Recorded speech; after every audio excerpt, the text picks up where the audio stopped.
ప్రభు యొక్క పరిశుద్ధమైనటువంటి పాల్గొనక ముందు దేవుని యొక్క వాక్యాన్ని ఆధారం తీసుకొని వాటి వెలుగులో మనం పరిశీలించుకొని ప్రభువులో మనం పాల్గొనేవారంగా మొదటి కొరింథీ పత్రిక 11వ అధ్యాయము 26 నుండి 31వ వచనం వరకు మార్చి చదువుకుందాం. ఈ భాగం నుండి స్పష్టంగా బిగ్గరగా చదువు. మొదటి కొరింథీ పత్రిక 11వ అధ్యాయం 26వ వచనం నుండి 31 వరకు మార్చి చదువుకుందాం. మీరు ఎటువంటి ఈ పాత్రను త్రాగినప్పుడల్లా ప్రభు వచ్చే వరకు ఆయన మరణము ప్రచురించుదురు.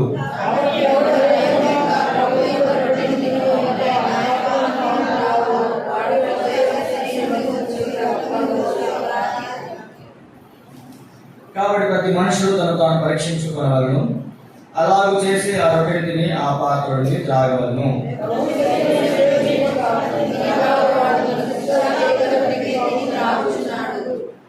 ఇందువలనే మీలో అనేకులు బలహీనము రోగులై ఉన్నారు, చాలా మంది నిద్రించున్నారు.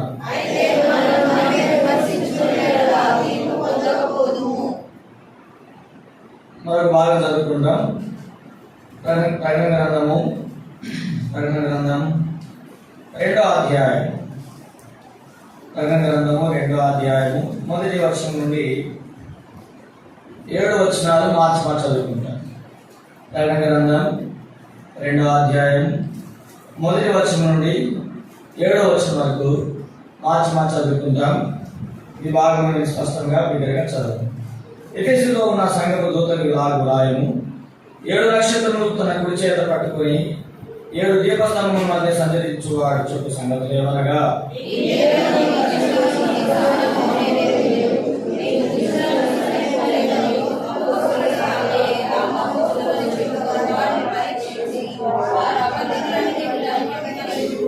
నీవు సహనము కలిగి నా నామము నిమిత్తము భారం వహించి అలేదనయు నేను ఎరుగుదును.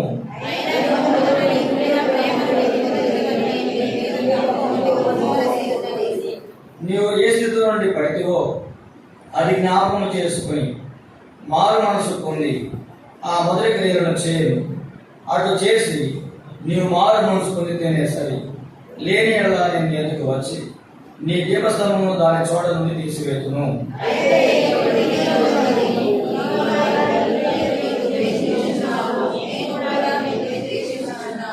చెవిగా వాడు ఆత్మసంగముతో చెప్పుచున్న మాట వినుగాక. జయించు వారికి దేవుని పరదేశంలో ఉన్న జీవవృక్ష ఫలములు పూజించుకున్నట్టును. ప్రభు సహాయం కొరకై చిన్న ప్రార్థన చేస్తుంది. ప్రేమానమ్మకమైన మా వ్యాపారంలో తండ్రి, పరిశుభ్రంగా ఉన్నారు. పర్యాయానికి ఆశించడం సాయం తీసుకొచ్చారు. చదవడం లేక భాగం దీవించండి. అయోగ్యముగా పాలు పొందకుండా యోగ్యముగా నీ బల్లో చేయవేయడానికి మాకు సహాయం చేయమని కోరుకుంటున్నాం. సమయాన్ని దీవెనకరంగా శుద్ధకరంగా చేయండి. మీ యొక్క ఆత్మాభిషేకం, ఆత్మ సంచారము, ఆత్మనిపుణ గ్రహించండి. అక్కడ ఏసు తప్ప మరెవరిని వారికి కనబలేని మాట నెరవేర్చమని కోరుకుంటూ, అయోగ్య పాత్ర ఎన్నికలేని వాడిని నా నోటి నీ మాటలు ఉంచి మీ హస్తం నీళ్ళను దాచి ఉంచమని కోరుకుంటూ యేసు ప్రభు నామమున ప్రార్థించి వేడుచున్నాము తండ్రి, ఆమేన్.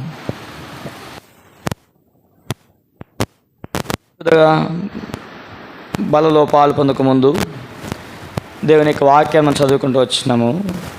దాన్ని ధ్యానించక ముందు మన బైబిల్ పైకెత్తి బైబిల్ పల్లె పాడుకుంటాం. మన బైబిల్ పైకెత్తి బైబిల్ పల్లె పాడుకుంటాం. భలే బాలే మాట, బంగారు మాట, బైబుల్లో మాట, యేసు మాట. భలే బాలే మాట, బంగారు మాట, బైబుల్లో మాట, యేసు మాట. నా జీవితాన నీ జీవితాన మరువని మాట, యేసు మాట.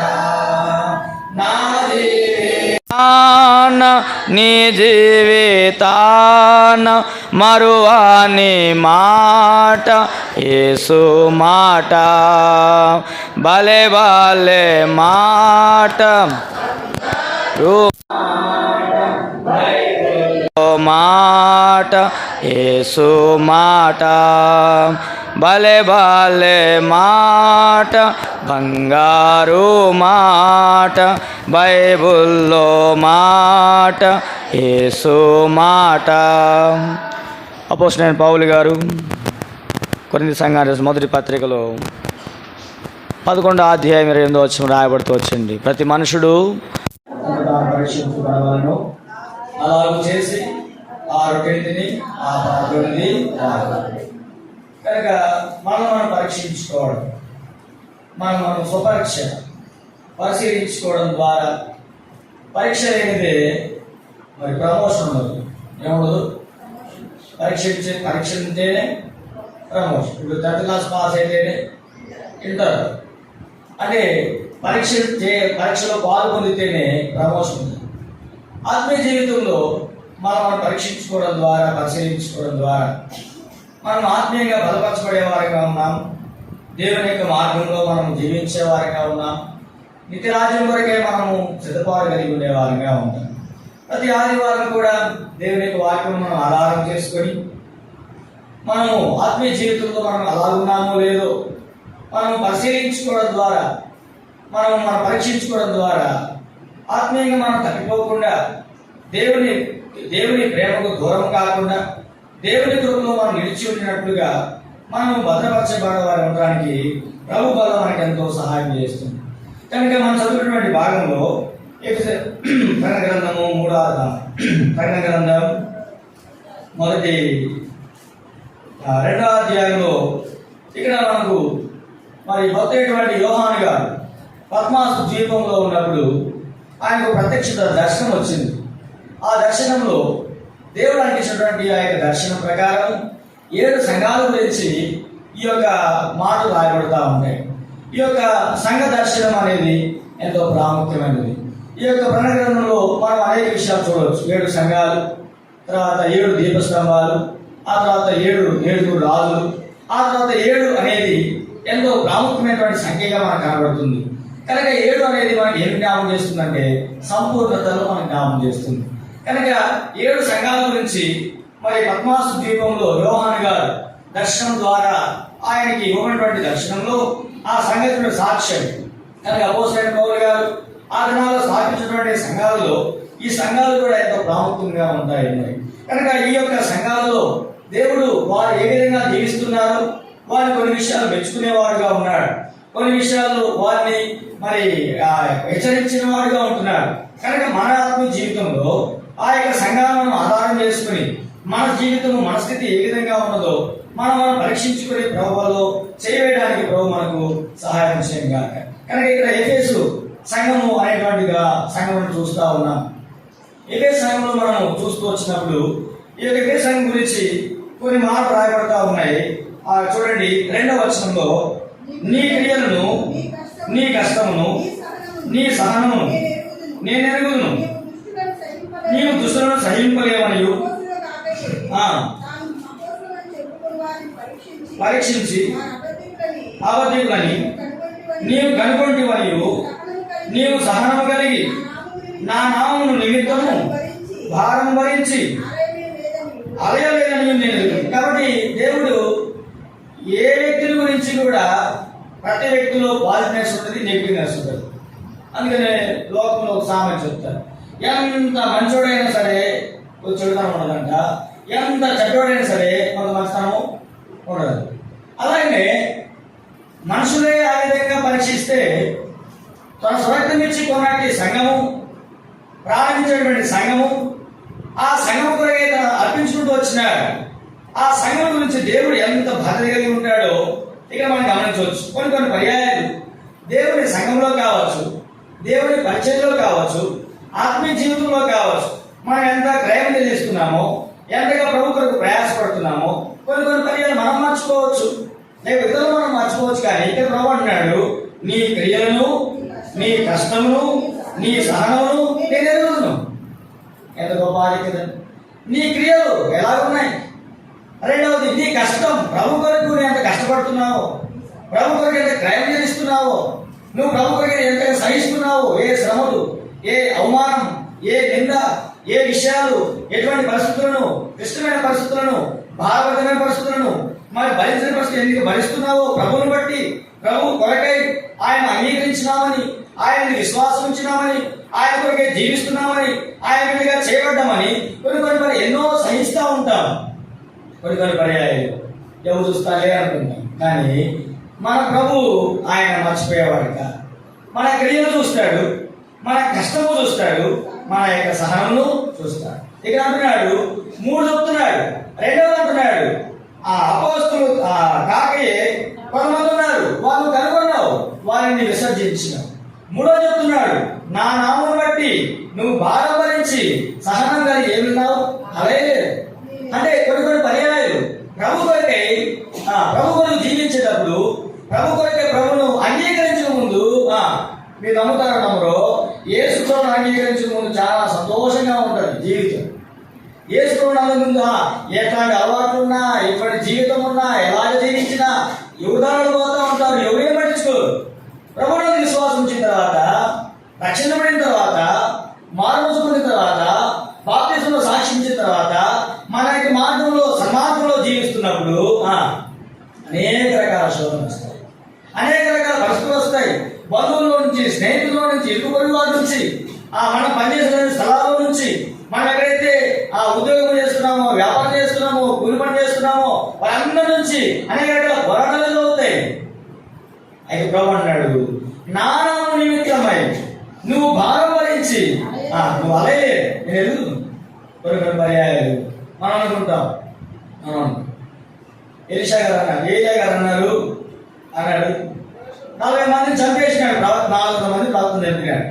చంపిన తర్వాత ఎంతో సంతోషంగా ఉన్నాడు. ఇప్పుడు వార్త వచ్చింది, అయ్యా రేపు ఈ నెలకి వారిలో ఒక ప్రాణం నీ ప్రాణం అవుతుందంటే ఎంతో భయం వచ్చింది, ఎంతో బాధ కలవరం వచ్చింది.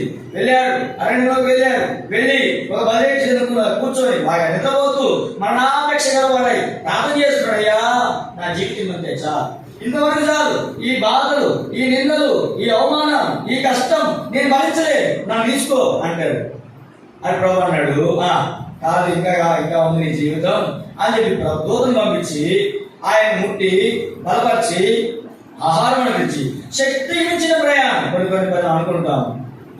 ఇంకా నేను భరించలేదు, నా వల్ల కాదు, నాకు శక్తి లేదు, నేను అంతకాలం భరించాలా, ఇంత కష్టపడుతున్నా, ఇంత ప్రయాసపడుతున్నా, ఇంతగా ప్రభు కొరకు ట్రైన్ చేస్తున్నా, అయినా కానీ ఏ ఉపయోగం లేదు అనుకుంటున్నా. కానీ ప్రభు మన జీవితంలో మనం ఎంతగా సహిస్తున్నామో ఆయన మనం మర్చిపోయేవాడు కాదు, ఆయన దాన్ని జ్ఞాపకం చేసుకున్నాడు. అయితే ఇంకొక మాట జ్ఞాపకం చేస్తాడు. ఈ 2వ అధ్యాయము 6వ వచనం గమనించినప్పుడు, అయితే ఈ ఒకటి నీలో ఉన్నది, నికోలాయత క్రియను నీవు ద్వేషించున్నావు, నేను కూడా వీటిని. నికోలాయత క్రియ ఏంటంటే నువ్వేమనేది నీకేం కాదు, అది నికోలాయత క్రియ. నికోలాయతల బోధ అంటే నువ్వు ఎలాంటి జీవించినా సరే, నీ ఇష్టం వచ్చినట్టు జీవించినా సరే నీకేం కాదు, అది నికోలాయత బోధ. ఇప్పుడు అలాంటి క్రియలు కూడా, అలాంటి బోధ కూడా ఈ ఎఫెసు సంఘం విసర్జించింది.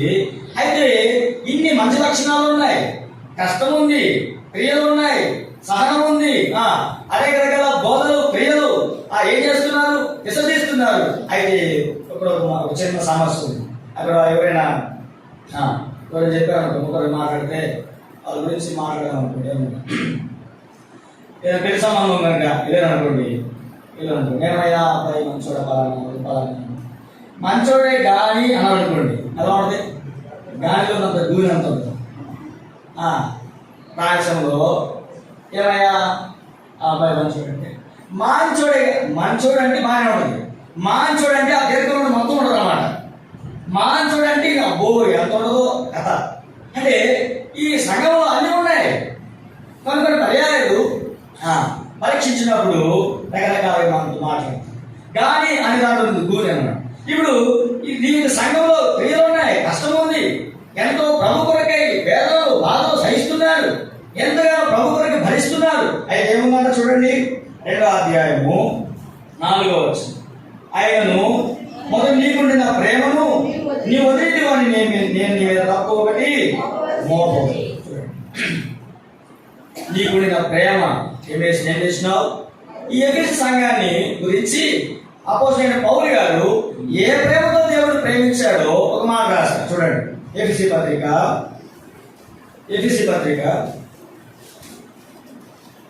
5వ అధ్యాయం 25వ వచనం.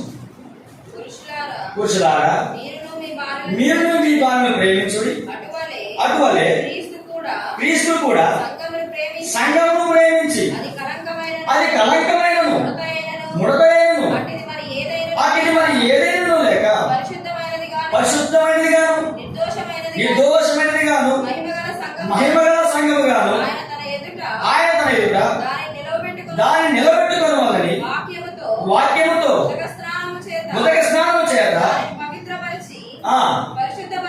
పరిశుద్ధపరచుటకై దాని కొరకు చూడండి. ఈ యొక్క ఎఫెసీ సంఘం గురించి రాస్తూ వచ్చాడు అపోస్తలుడు పౌలు. ఏవో ఎఫెసీయులారా, మీ జీవితం దేవుడు ప్రేమించి ఏం చేసినాడయ్యా అంటే మీలో కళంకము ముడత అట్టిది మరి ఏదైనా లేక నిష్కలంకమైనదిగా నిర్దోషమైనదిగా ఉన్నట్లుగా వాక్యమైన ఉదయస్నానం చేత మీరు పరిశుద్ధపరచడానికి ఆయన మీ కొరకు ఏం చేసినాడు? తను తాను అర్పణగా బలిపించాడు. వీరు కూడా చాలా మంచివాళ్ళే, ఏపీ సంఘం వాళ్ళు. అంటే మొదట ఎంతో ప్రేమించాడు. అందుకనే కదా నీకు మొన్న మొదటి ప్రేమ నీవు మొదట ఎంతో ప్రేమించాడు.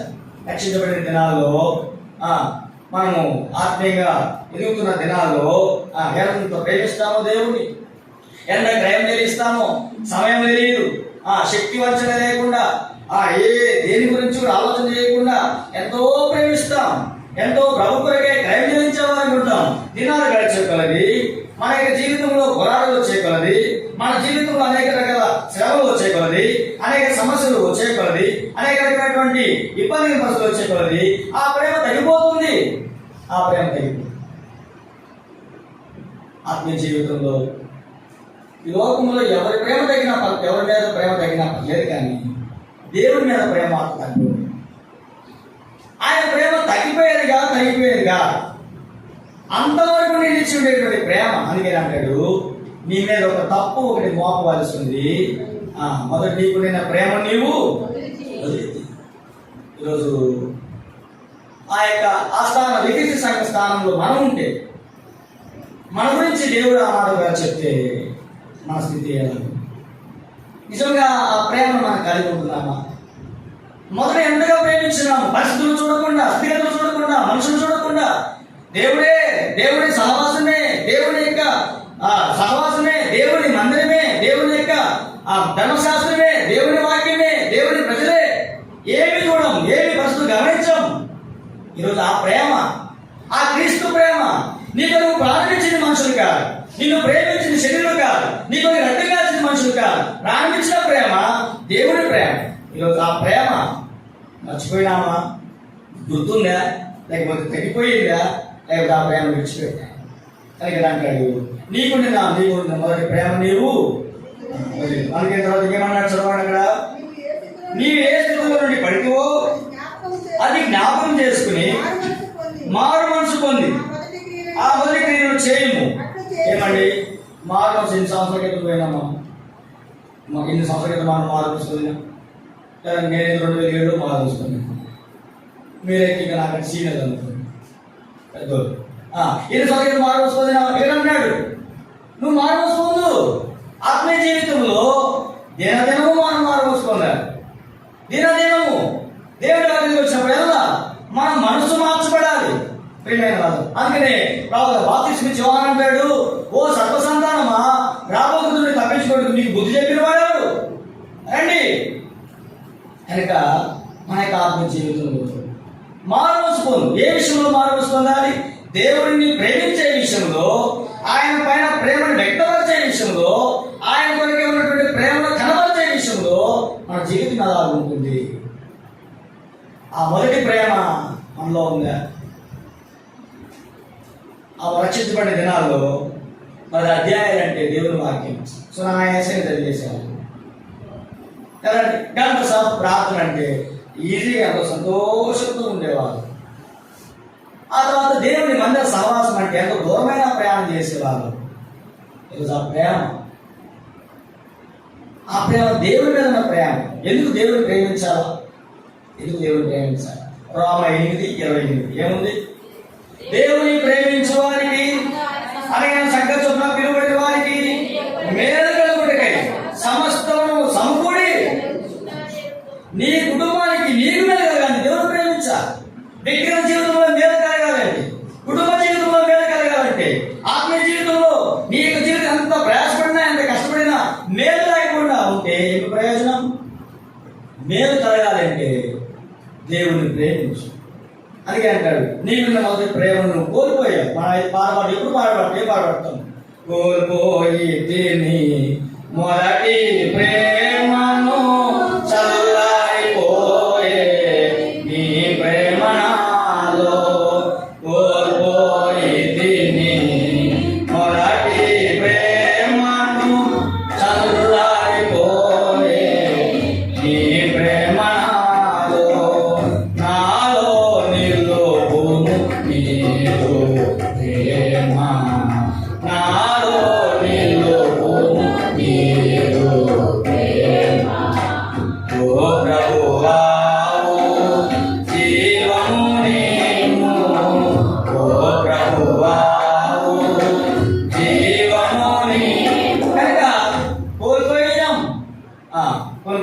సంతోషం ఎక్కువ ఇంకో పాట పాడతాం. ఏం పాట సార్? నీ ప్రేమ రుచించిన నాడే నన్ను నేను మరచితినయ్యా. నీ ప్రేమ రుచించిన నాడే నన్ను నేను మరచితినయ్యా.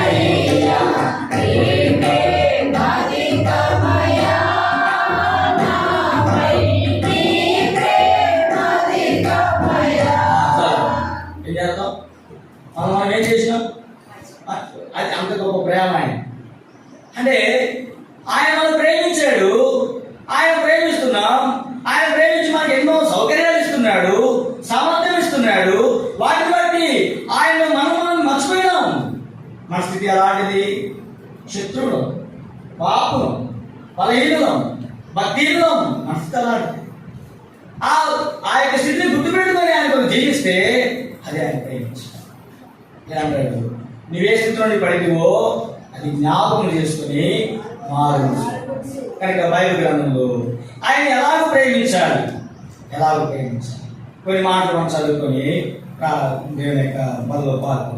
రోమపత్రిక 12:9. రోమపత్రిక 12:9. మీ ప్రేమ నిష్కపటమైనదై ఉండవలెను. చాలు. కనుక దేవుని ప్రేమించేటువంటి మనం, దేవుని ప్రేమిస్తున్నామని చెప్పేటువంటి మనము, మన ప్రేమ ఎలా ఉండాలంట? నిష్కపటం. అంటే కపటం కూడా ప్రేమలో కొన్ని పర్యాయాలు ఎంతో ప్రేమతో కనబరుస్తాం. ఆ ప్రేమలో కపటం ఉంటుంది, ఆ ప్రేమలో స్వార్థం ఉంటుంది, ఆ ప్రేమలో స్వప్రయోజనం ఉంటుంది, ఆ ప్రేమలో మనం ఏదో ఆశిస్తున్నాం. అయితే దేవుని ప్రేమించే విషయంలో నిష్కపటంగా మనం ఆయన ప్రేమించాలి.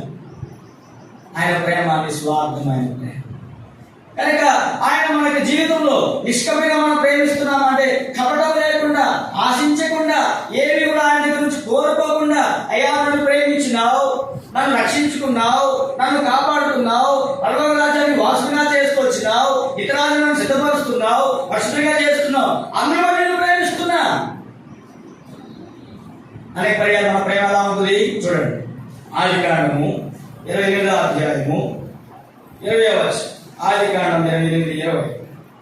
అప్పుడు యాకోబు నేను తిరిగి నా తండ్రి ఇంటికి క్షేమముగా వచ్చినట్లు దేవుడు నాకు తోడై ఉండి నేను వెళ్ళుచున్నా మార్గంలో నన్ను కాపాడి తిరుటకు ఆహారము ధరించుకొనుటకు వస్త్రములను నాకు దయచేసిన ఎడల చేయకపోతే అది కపటమైన ప్రేమ. అయ్యా నేను పోతున్నా మా మామగారి ఇంటికి, మా మామగారు చల్లగా చూడాలి, ఆ నుంచి నేను మళ్ళా మా ఇంటికి రావాలి, ఆడికి వచ్చేంత వరకు నన్ను కాపాడి మాకు ఏ కొరత లేకుండా, ఏ గొడవ లేకుండా, తినడానికి, ఉండడానికి, కట్టుకోవడానికి, ధరించడానికి ఏ నాకు దేవుడిగా ఉంటావు, ఆ తర్వాత నీకేం చేస్తా నేను మరియు దీపం స్తంభంగా నేను నిలిపిన ఈ రాయి దేవుని మందిరమును మరియు నువ్వు నాకు ఇచ్చి యావత్తులో 10 వంతు నిశ్చయంగా నీకు చెల్లించుకుని మొక్కుకోలేను. అది మన మొక్కులు అలా ఉంటాయి. ప్రభు నువ్వు నాకు ఇస్తే నేను నీకు ఇస్తా, నువ్వు నాకు ఇస్తే, నువ్వు నాకు సాయం చేస్తే, నువ్వు నాకు అనుగ్రహిస్తే అప్పుడు నేను చేస్తా. కాబట్టి నిష్కపటంగా మనం ఆయన ప్రేమిస్తాం. ఈరోజు ఆయన ఎలా ప్రేమిస్తున్నాను? ఏదో ఆశించి దేవుడి మందిరానికి వెళ్తే, ప్రార్థన చేసుకుంటే, వాక్యం చదువుకుంటే, దేవుడికి మన సహవాసంలో పాల్గొనితే ఆయన ఎన్నో మేలు చేస్తాడు, ఎన్నో చేస్తాడు. అది రెండవది కృతజ్ఞత కలిగి నిన్ను ప్రేమించినందుకు, నిన్ను రక్షించుకున్నందుకు, నిన్ను కాపాడుతున్నందుకు, నిన్ను పోషిస్తున్నందుకు కృతజ్ఞతతో ఆయన ప్రేమించు. ఇది మొదటిది. అందుకనే ఆజ్ఞలో ప్రధానమైన ఆజ్ఞ ఏంటంటే నీ దేవుడైన యెహోవాను నీ పూర్ణ హృదయంతో, నీ పూర్ణ మనసుతో, నీ పూర్ణ ఆత్మతో ఏం చేయాలి? ప్రేమించాలి, సేవించాలి. ఇది గొప్ప. ఈరోజు అలా ప్రేమిస్తున్నాను. అది నిష్కపటమైనటువంటి ప్రేమ. 2వ కొరింథీ పత్రిక 5వ అధ్యాయము 14వ వచనం.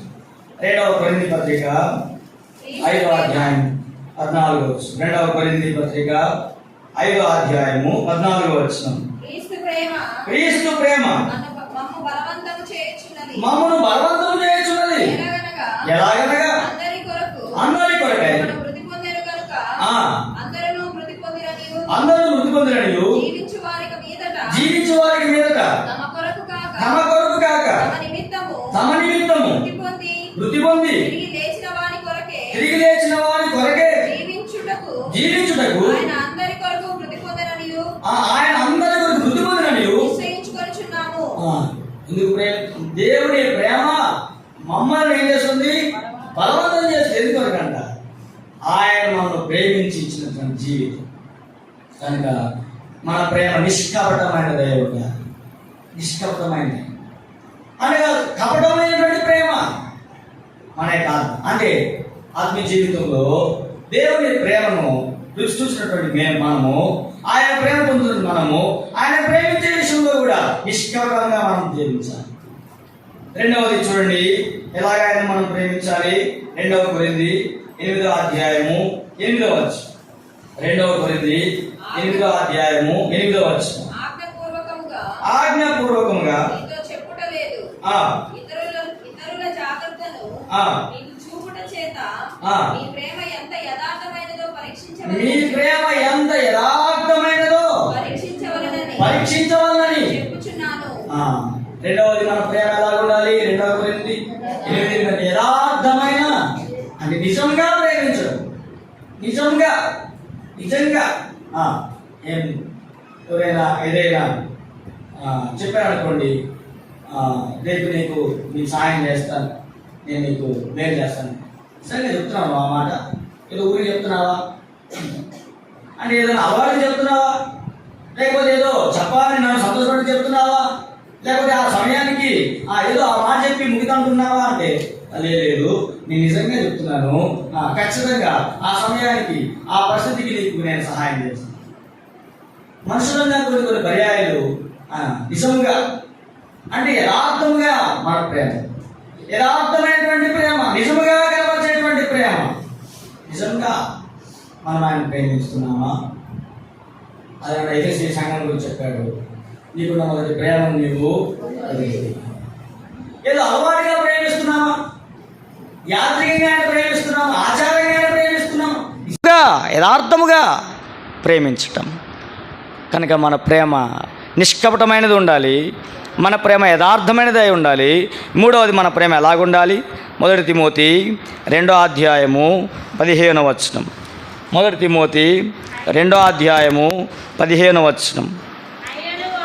ఆయనను వారు స్వస్థ బుద్ధి కలిగి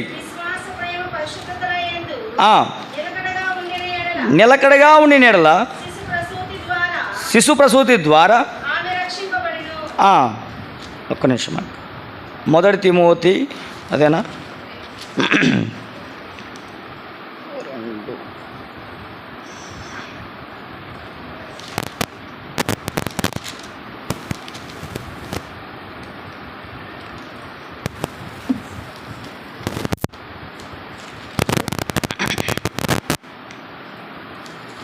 లేకపోతే లూకాసు వార్త 7వ అధ్యాయం 47 చదువుకుందాం. లూకాసు వార్త 7:47.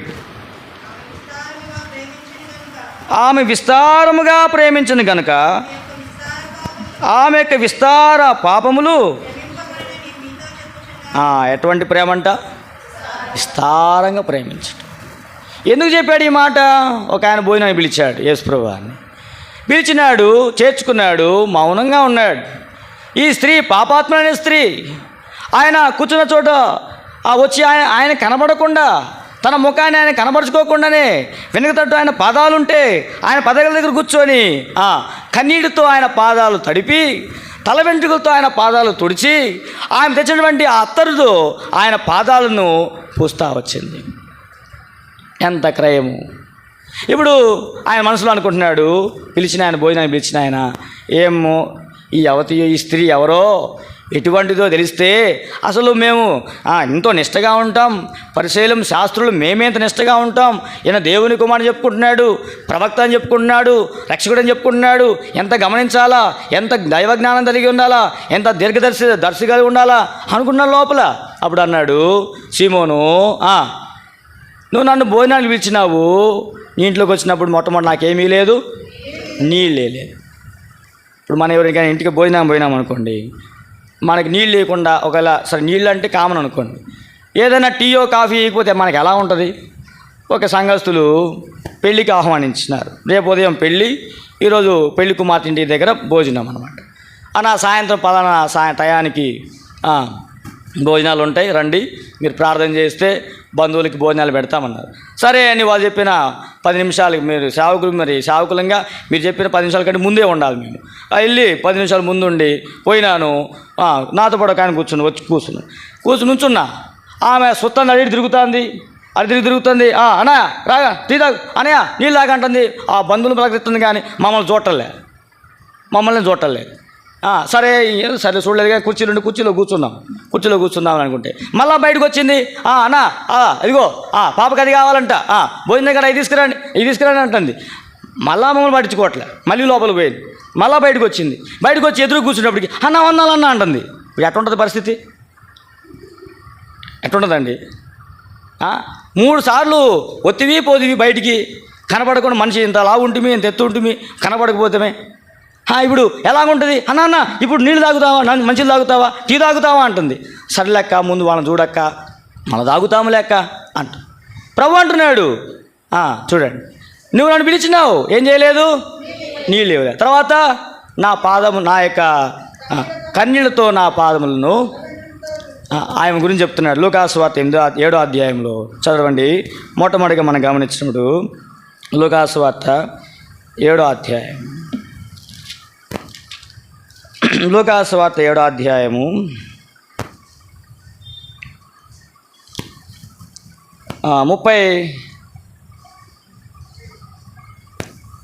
45 వచ్చిన మన్నించండి. నీవు నన్ను ముద్దు పెట్టుకోలేదు, కానీ నేను లోపలికి వచ్చినప్పటి నుండి ఈమె నా పాదం ముద్దు పెట్టుకుంటా మానలేదు. ఆ దినాల్లో ముద్దు పెట్టుకున్నట్టు అనేది ప్రేమ గుర్తు అనమాట. పరమగీతంలో కూడా మనకు రాయబడుతుంది. ఇక్కడ అంటున్నాడు, నీవు నన్ను పిలిచినావు కానీ నన్ను ఏం చేయలేదు, ముద్దు పెట్టుకోలేదు. ఆ తర్వాత లోపలికి వచ్చినప్పటి నుండి ఈమె నా పాదములను ముద్దు పెట్టుకుని మానలేదు. నీవు నూనెతో నా తల అంటలేదు, కానీ ఈమె నా పాదములకు అత్తరు పూసెను. ఆమె విస్తార పాపంగా ప్రేమించింది కనుక ఆమె విస్తార పాపములు క్షమించబడ్డాయి. విస్తారంగా ప్రేమిస్తూ అంటే ఆయన పాదం ముద్దు పెట్టుకోవడం, ఆయన కొరకు జీవించడం, విస్తారంగా ప్రేమించటం. ఆ స్త్రీ విస్తారంగా ఎలాగ ప్రేమించింది? ఎంతో పాప జీవితంతో ఉన్న స్త్రీ దేవుని గురించి తెలుసుకుంది, ఎరిగింది, వినింది, భయం కలిగింది, పశ్చాత్తాపంతో ప్రభు దగ్గరికి వచ్చింది. ఆ యొక్క ప్రభు పాదాలు చేర్చుకుంది, పాదాలను ముట్టుకుంటూ వచ్చింది. ఆ పాదములు కన్నీటితో తడిపింది, తల వెంట్రుకతో తుడిచింది, కన్నీటితో తుడిచి అంతేకాదు ఆ యొక్క ముద్దు పెట్టుకుంటా ఉంది. అత్తరుతో ఆయన పాదాలను పెడుతూ ఉంది. ఎంత గొప్ప ఆధిక్యత! ఈరోజు ఆమె విస్తారంగా ప్రేమించడం ప్రేమ. ఆయన ఈరోజు అలాగ ప్రేమిస్తున్నామా? ముద్దు పెట్టుకుని. అందుకని అన్నాడు, చదవండి, కీర్తన గ్రంథం, కీర్తనలు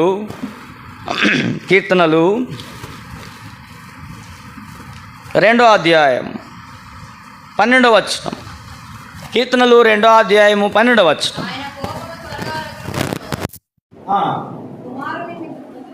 2వ అధ్యాయము 12వ వచనం. ఆయన కోపం త్వరగా రగులుకొనును, కుమారుని ముద్దు పెట్టుకునండి, లేని ఎడల ఆయన కోపించును, అప్పుడు మీరు త్రోవ తప్పి నశించెదరు, ఆయనను ఆశ్రయించు వారందరూ ధన్యులు. కుమారుని ముద్దు పెట్టుకోనండి, ముద్దు పెట్టుకోండి. ఈరోజు ఆయన మరి భౌతికంగా మన దగ్గర లేడు కదా. ఆయన వాక్యం, ఆయన సహవాసం, ఆయన యొక్క దేవుని యొక్క సహవాసం, దేవుని వాక్యం మనకి ఇచ్చినాడు, ఆయన పరిశుద్ధమైన జీవితం మనకి ఇచ్చినాడు. వీటిని మనం ప్రేమించి మన కొరకు ఘనముగా జీవించడమే ఆయన ముద్దు పెట్టుకుంటా. కనుక అక్కడ చెప్తున్నాడు, ఆమె విస్తారంగా ప్రేమించింది కనుక ఆమె విస్తార పాపములు క్షమించబడ్డాయి. అంత గొప్ప ఆధిక్యత. ఈరోజు మనం అలాగా ప్రేమిస్తున్నామా? విస్తారంగా ప్రేమించడం అంటే తన కన్నీటిని మీరు గమనించండి. కొరింథీ పత్రిక 1వ అధ్యాయం 11వ అధ్యాయంలో ఆ తడి వెంట్రుకల గురించి రాయబడింది. ఒక మాట చదువుకుందాం. 1 కొరింథీ 11వ అధ్యాయం 11వ అధ్యాయము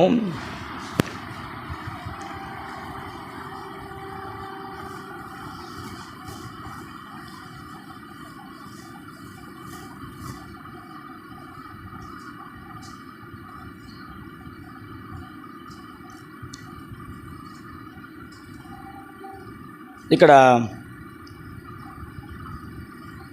11వ అధ్యాయము 13 చదువుకుందాం.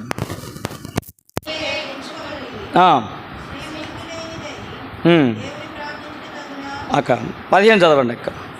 స్త్రీకి తల వెంట్రుకలు పైడ చెంగుగా ఇయ్యబడిన గనుక ఆమె తల వెంట్రుకలు పెంచుకునుట అంటే ఘనమైనటువంటి తల వెంట్రుకలతో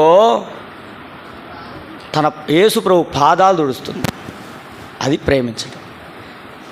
ఏమండి అక్కగారు పాపం మీరేం బాధపడద్దు, ఆ తల వెంట్రుకలు పెంచుకోవడానికి ఎన్ని ప్రయత్నాలు చేస్తారో ఏమండి కదా. అంటే మాకంటే ఎక్కువ పెరగమనుకోండి, పెరిగినా మేము ఉంచుకోము.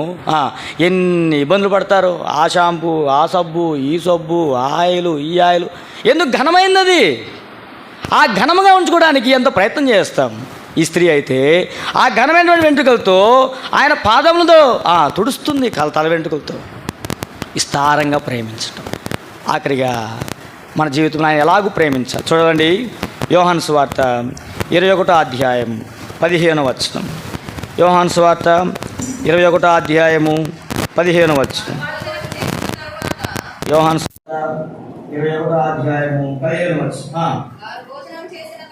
వారు భోజనం చేసిన తర్వాత యేసు సీమోను పేతురును చూచి, యోహాను కుమారుడైన సీమోను, వీరికంటే నన్ను ఎక్కువగా ప్రేమించున్నావా? చాలండి. ఇక్కడ అన్నాడు, వీరికంటే నీవు నన్ను ఎక్కువగా. మనం ఆయన ఎలాగో ప్రేమించాలి. మొట్టమొదటి నిష్కపటమైనటువంటి ప్రేమతో ప్రేమించాలి, యథార్థమైన ప్రేమతో ప్రేమించాలి. 3వది విస్తారంగా ప్రేమించాలి. 4వది ఇతరుల కంటే ఎక్కువగా ప్రేమించాలి. ఇతరుల కంటే అంటే ఇతరులు దేవుని బిడ్డలైన వారు, సంఘంలో ఉన్నవారు, సమాజంలో ఉన్నవారు. మనకంటే 5 నిమిషం ముందు వస్తానండి, వారికంటే 5 నిమిషం ముందు రావడం అది ప్రేమ. వారు కొడుకులు పాల్పొందు, మనం 2 కొడుకులు పాల్పొందు, అది ప్రేమ. ఇతరుల కంటే ఎక్కువగా ప్రేమించడం. వారు ఎక్కువ సమయం, గంట సమయం దేవుని కొరకు కేటాయిస్తున్నారు, మనం 2 గంటలు కేటాయించడం, అది దేవుని మీద ప్రేమ. వీరికంటే నీవు నన్ను ఎక్కువగా అంది. వీరికంటే అంటే వారేం చేస్తున్నారో వారికంటే ఎక్కువగా ప్రేమించడమే. ఎక్కువగా ఆయనకి ఆధిక్యత, ఆ ప్రాముఖ్యత ఇవ్వడమే ఆయన ప్రేమించడం. ఈరోజు మనం ఆయన ఎక్కువగా ప్రేమిస్తున్నామా? వీరికంటే లోకం మనం అనుకుంటాం వాళ్ళకంటే బాగుండాలి, వాళ్ళు ఇల్లు కడితే మనం 2 ఇల్లు కట్టాలి, వాళ్ళు ఒక బండి కొంటే మనం 2 బళ్ళు కొనాలి, వాళ్ళు ఒక కారు కొంటే మనం 2 కార్లు కొనాలి, వాళ్ళు ఒకవేళ 1 ఎకరం పొలం కొంటే మనం 2 ఎకరాలు కొనాలి. రాయలసీమలో ఎవరైనా కానీ ఒక 2 తులాలు బంగారం కొనుక్కుని అనుకోండి, పక్కన మళ్ళా 2వ వారానికి 4 తులాలు కొంటారు. 4 తులాలు కొంటారు. ఎందుకంటే రాయలసీమలో డబ్బు కంటే బంగారానికి ప్రాముఖ్యత ఇస్తారు. 4 తులాలు అంటే మా దగ్గర ఇంత బంగారం ఉంది. వాళ్ళ దగ్గర ఒక తమ్ముడికి మేము పెళ్లి చేసినాం, నామకార్థ క్రైస్తవులు ఉంటారు వాళ్ళు. పెళ్లి చేస్తే కట్నం ఎంత అంటే 10 తులాలు బంగారం, 2 లక్షలు కట్నం. ఇప్పుడు డబ్బులు ఎక్కువ తీసుకున్నాడా, బంగారం ఎక్కువ తీసుకున్నాడా? ఇప్పుడు ఆ ఇంట్లోనే ఒక అబ్బాయి పెళ్లి చేసుకున్నాడు. ఇప్పుడు ఈయన ఏమన్నా డిమాండ్ చేసి 15 తులాల బంగారం 3 లక్షలు కట్నం అడిగాడు. అంటే వీళ్ళకంటే ఎక్కువ తీసుకోవాలి. లోకంలో ఉన్న దానికంటే ఎక్కువ, అన్నిటికీ ఎక్కువ ఉంటాం. దేవుని ప్రేమించే విషయంలో ఎక్కువగా ప్రేమించడం వీరికంటే మన ఆత్మీయ జీవితంలో ఇతరుల కంటే ఎక్కువగా ప్రేమిస్తున్నామా? ఇతరుల కంటే ప్రభు కొరకై సమయాన్ని కేటాయిస్తున్నామా? ఇతరుల కంటే ప్రభు కొరకై పరిశుద్ధంగా జీవిస్తున్నామా? మన యొక్క ఆత్మీయ జీవితంలో యోబు గ్రంథము 19వ అధ్యాయము 19వ చదవండి. యోబు గ్రంథం 19వ అధ్యాయము 19వ వచనం.